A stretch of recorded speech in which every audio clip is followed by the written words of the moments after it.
Sebi hat auf dem WGT, ausnahmsweise vollkommen unschuldig, ziemlich viel Aufmerksamkeit erregt.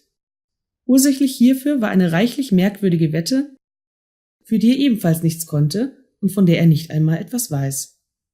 Dummerweise haben ihn infolgedessen ausgerechnet die Krishna-Anhänger ins Herz geschlossen. So, ich glaube, das war der letzte. Endlich herrschte wieder Ruhe. Ich glaube, jetzt haben wir's. Wurde ja auch mal Zeit. Diese positive Energie hat mich ganz fertig gemacht. Achtung, da ist noch einer. Oh Meister, lass mich teilhaben an deiner Weisheit, damit auch ich das Nirvana sehe. Weg! Weg! Das Nirvana ist übrigens beschissen langweilig. Du hast das Nirvana gesehen? Oh Meister, nimm mich als deinen unwürdigen Schüler an, damit auch ich ins Nichts aufgehen kann. Ja, schon gut. Der Meister muss sich jetzt ausruhen. Meister, schick mich nicht fort. So, das war jetzt hoffentlich der letzte.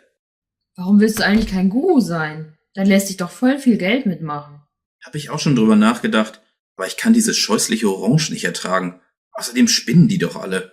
Ja, so krass würde ich das jetzt auch nicht ausdrücken. An irgendwas glaubt doch jeder. Jetzt fang du nicht auch noch damit an. Es gibt keinen Gott oder sonst was und damit basta. Ach ja, und was war das mit dieser komischen Wolke im Park? Was weiß ich? Bestimmt irgend so ein Wetterphänomen oder was in der Art.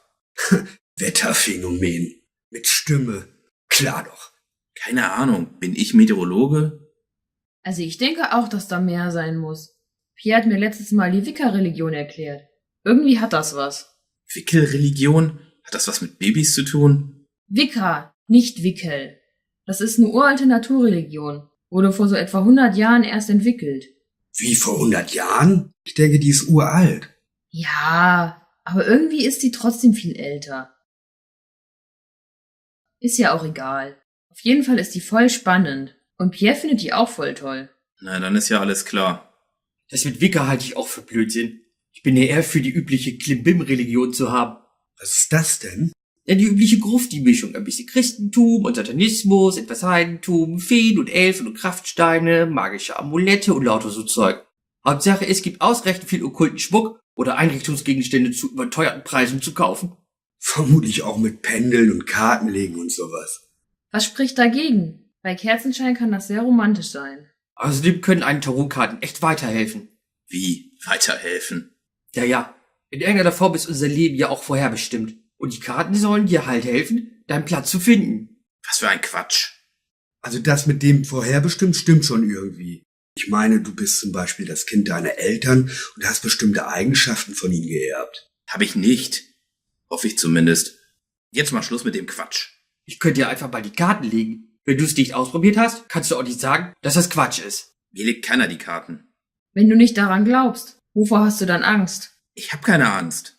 Hast du wohl, sonst würdest du das ja vielleicht mal testen. Na gut, aber nur damit ihr Ruhe gebt.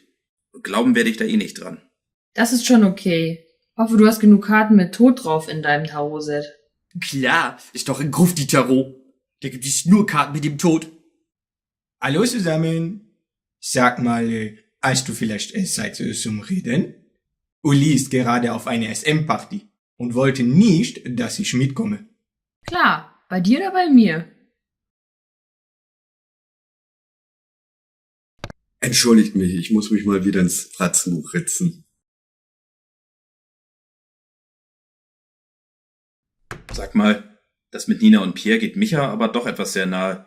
Ich meine, die beiden reden doch nur. Naja, was man so reden nennt. Außerdem glaube ich eher, dass es ihn nervt, dass Nina sich jetzt nicht mehr mit ihm ritzen geht. Das ist jetzt aber auch wieder etwas krank. Ja, egal. Wir wollten dir ja eh die Karten legen. Okay, kann da was Schlimmes bald passieren? Ich dachte, du glaubst ja eh nicht dran. Tu ich auch nicht. Ich meine ja nur.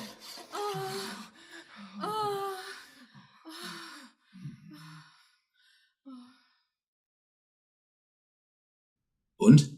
Was sagen die Karten nun? Zunächst einmal scheinst du leichte Probleme mit Göttern und Ähnlichen zu haben. Na toll, das wusste ich schon vorher. Ja du, aber das Faszinierende ist doch, woher die Karten das wissen. Stimmt. Direkt unheimlich. Steht da noch was? So ein bisschen Zukunft. Sieht aus, als würdest du recht berühmt werden. Schick. Und was ist mit Geld? Sieht sehr gut aus. Außerdem sehe ich viele Sexualpartner.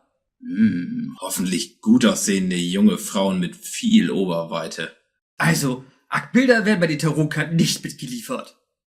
Schade. Ich werde also reich und berühmt und sexy. So langsam fange ich doch an, das Spiel zu mögen. Reich, berühmt und sexy? Ich würde sagen, das sieht hier eher nach einer einsamen Tod in einem Armenhaus aus. Ach, und wie kommst du bitte sehr auf so einen Quatsch? Na, guck doch mal hin. Tod steht in die Opposition mit sich selber. In so einem Fall bekommt die Schicksalskarte die doppelte Nullwert zugewiesen. Was du alles weißt. Ich habe ja auch mal einen Fernkurs in die Kartenlegen absolviert. Na, wenn du das so toll kannst, dann interpretier du doch. Sollte ich wohl lieber. Mit die Tarotkarten kann man nämlich echt Mist bauen, wenn man da hat keine Ahnung von. Also, zunächst einmal muss man die momentane Zustand richtig deuten. Und dann kann man daraus auch die Hilfestellung für die Zukunft ableiten. Mal sehen. Du hast ein großes Problem mit dir selber. Du scheinst nicht genau zu wissen, wo du stehst. Und auf der anderen Seite hast du eine große Nähebedürfnis. Vermutlich um deine eigene Unsicherheit zu kompensieren. Und dann sehe ich dann... Egal, wer recht hat. Tillos Interpretation hat mir besser gefallen. Aber deswegen musst du ihn noch nicht gleich erschießen. Doch, weil er nervt. Und er beleidigt andere Leute, von wegen keine Ahnung haben. Guten Abend. Was ist denn hier los? Sebi hat Pierre erschossen. Ja, aber auch vollkommen zu Recht. Das ist doch gar nicht wahr. Er ist nur ein bisschen schlauer als du. Vor allem ist er jetzt deutlich mehr tot als ich. Ach, hat's ihn endlich erwischt.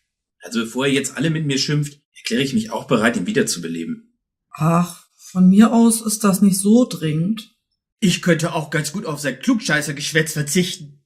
Also von mir aus kann er gerne so bleiben. Dann bin ich wohl überstimmt.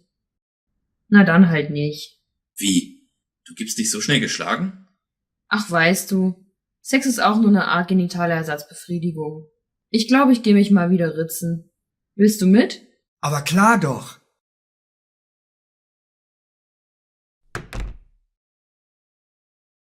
Könnt ihr bitte mal in die Küche kommen? Wir haben da so komischen Besuch. Wie? Schon wieder irgendwelche Krishnas? Nein, ein alter Bekannter von Sebi. Aber irgendwie ist er ganz merkwürdig drauf. Nun kommt schon.